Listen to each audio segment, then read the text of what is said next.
Hey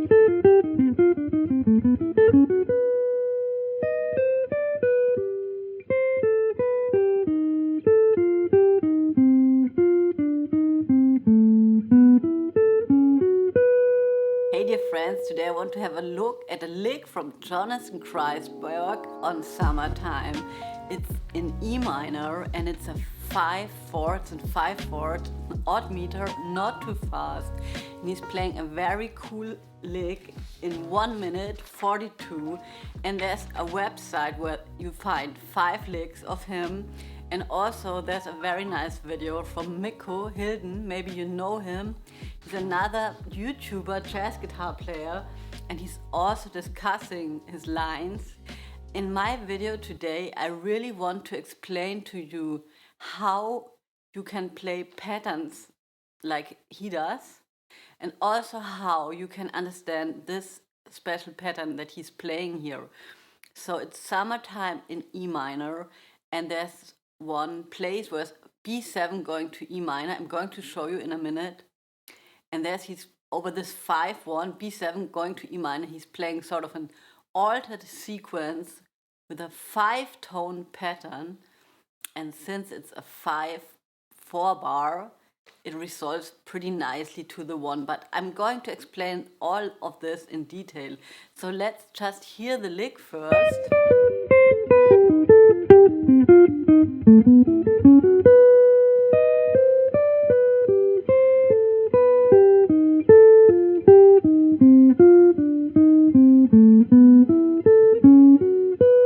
So how do you start checking out a lick, working with a lick, understanding a lick, using a lick, and not only, playing this one lick, waiting for this one perfect moment in your life where you're going to insert it, copy and paste, and it's going to be so cool.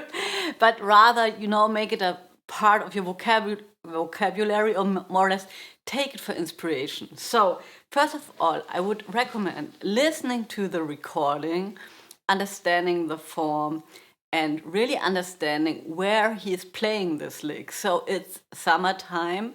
Summertime has a 16-bar form. So already we know it's a 16-bar form that repeats itself. And you can write down the changes in E minor for Summertime, for example, and try to play along. They're playing a little bit different stuff here and there, but you can basically use the chords that everyone is playing there. And then just to also count this 5/4 bar is such a great exercise, right? You could count 1, 2, 3, 4, 5, or you could also count 1, 2, 3, 1, 2. That's up to you, right? So let's listen to it. And I'm going to count a little bit for you.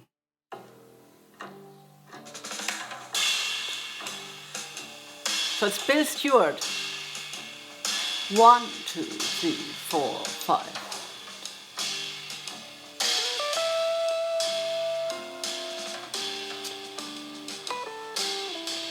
All intro, all E minor something.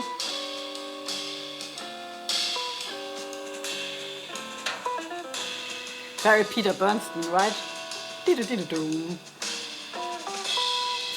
The form starts right, melody.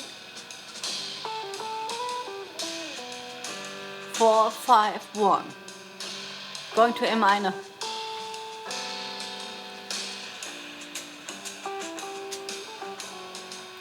F sharp something, B7, back to E minor.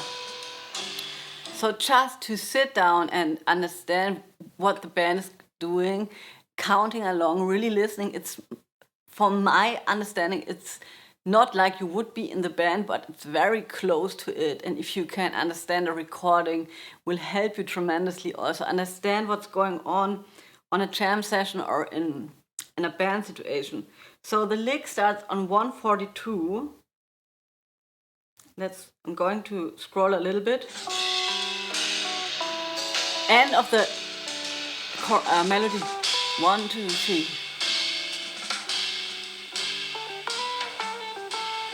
Just playing the melody again.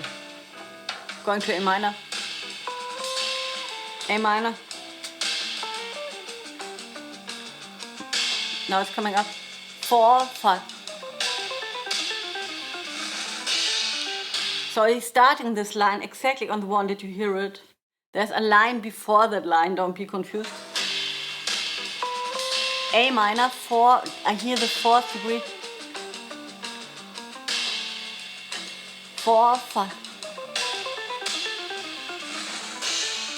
So this is very cool, right? So he's starting a line on the 1 in bar, like, so he's starting on the 1 in bar 8. There we have a B7 going to E minor, right? We are in E minor.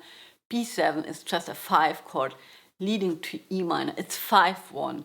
And he's choosing to play the altered scale on the B7 because it's resolving to a minor chord, right? And then you can very much alter your chord. So I want to really show you how you can understand this sequence so that you can really use it for yourself. So let's go and just play the sequence in a C major scale. C major scale, right? There are many ways to play it. Let's play it in the 8th position.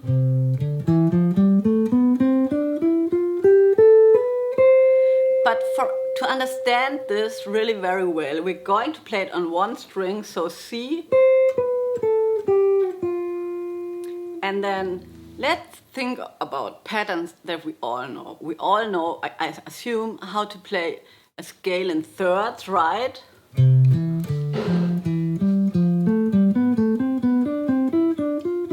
So I'm ascending, and the thirds are ascending as well, right? First low, then high. Also could play the thirds descending, but ascending in the scale.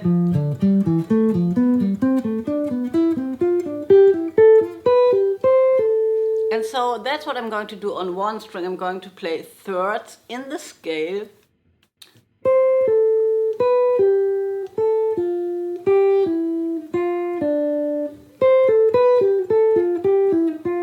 It's always cool to practice stuff on 1 string.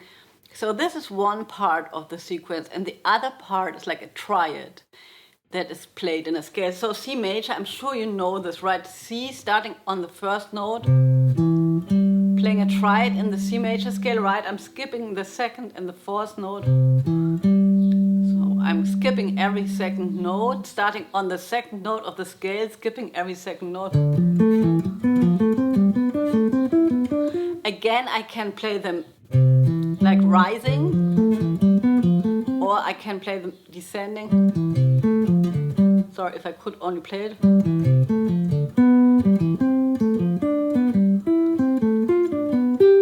So these are like triads, and now we're going to play triads in the C major scale. Like.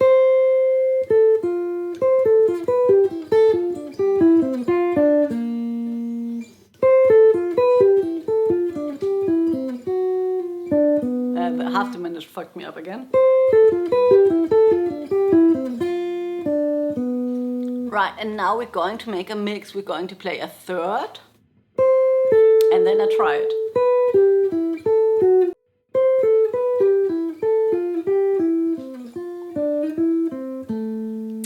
And that's basically all that is happening there. He's playing starting from each note of the scale.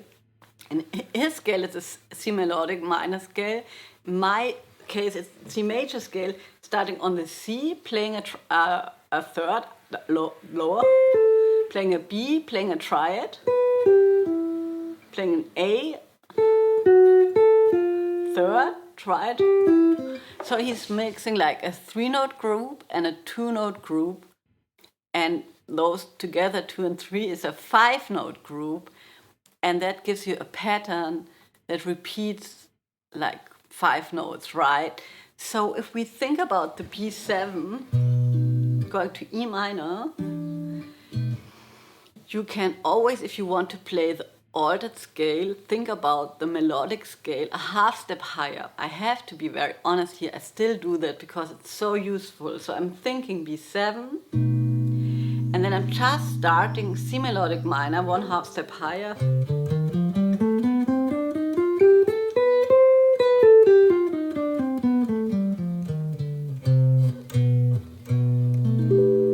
And then I have my altered scale.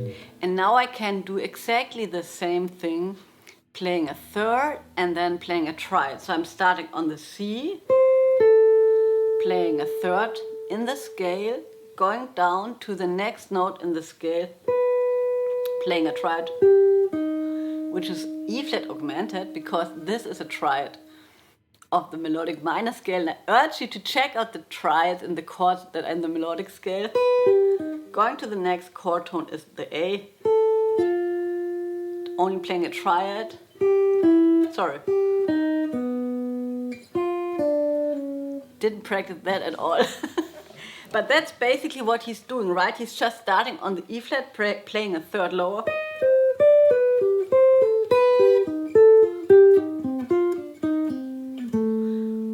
And I'm going to get to the E minor in a second. So the idea is, if you're having a 5-note pattern, he's playing 60 notes in a 5/4 bar, you're going to end on the 1, because it repeats itself in a very logical manner. But if you would play this same thing in a 4/4 bar, you would have to start on the 4 to end on the 1 a bar later.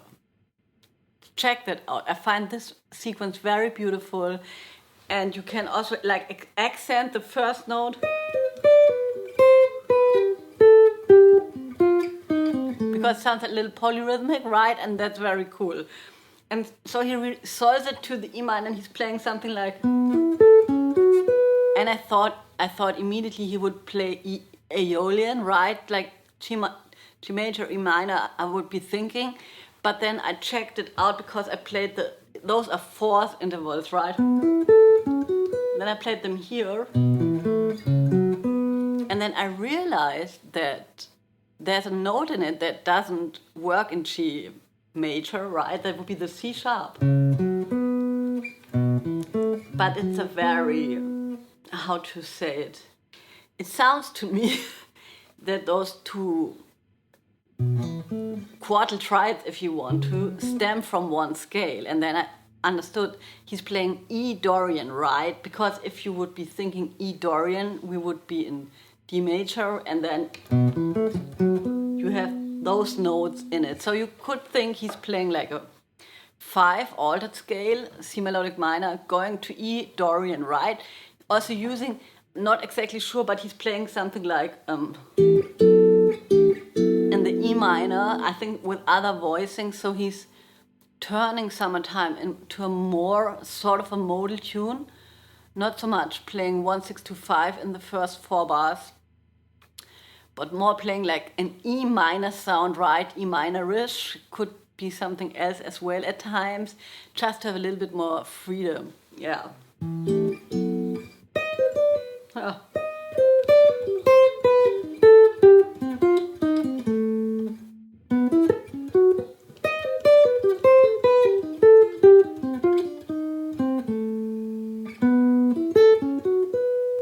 Yeah, so have fun exploring sequences like this. That's sort of an easy way to phrase over the bar line. You construct a 5-pattern group or 7-note pattern or even 3-note pattern group, something that is not, that you can't divide with 2. And then it will automatically, of course, that's very mathematically of me, not resolve in a 4/4 bar. That's just like logic, right? But the question is always, if you have something that's sort of displacing itself, is how can you practice it and play it without losing the beat? And one way is that you write down like an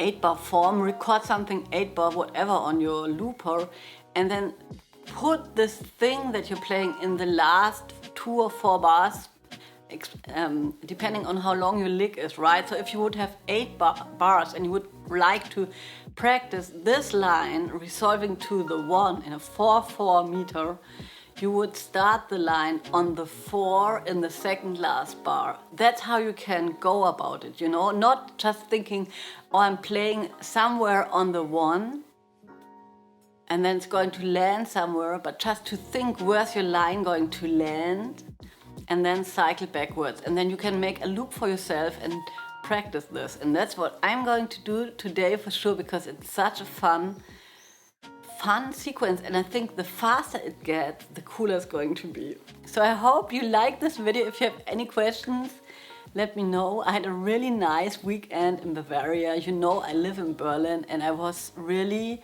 brought to tears, no kidding, because here in Berlin, in Brandenburg, is a lot of sand. It's rather dry, and the green is more dry. But when I came to Bavaria and to the Alps, it was so green, and the sky was so blue, and the rivers were so clear. And I have been born there, right? It reminded me of so much stuff, and it was so fucking beautiful. But also, I have to be honest, I'm very happy to be back in Berlin, because Berlin is a very special place where you can sort of be however you want to be, right? And don't feel constricted or restricted here. So yeah, but that's another chapter. Anyways, don't forget to practice playing the guitar, and see you next week. Bye.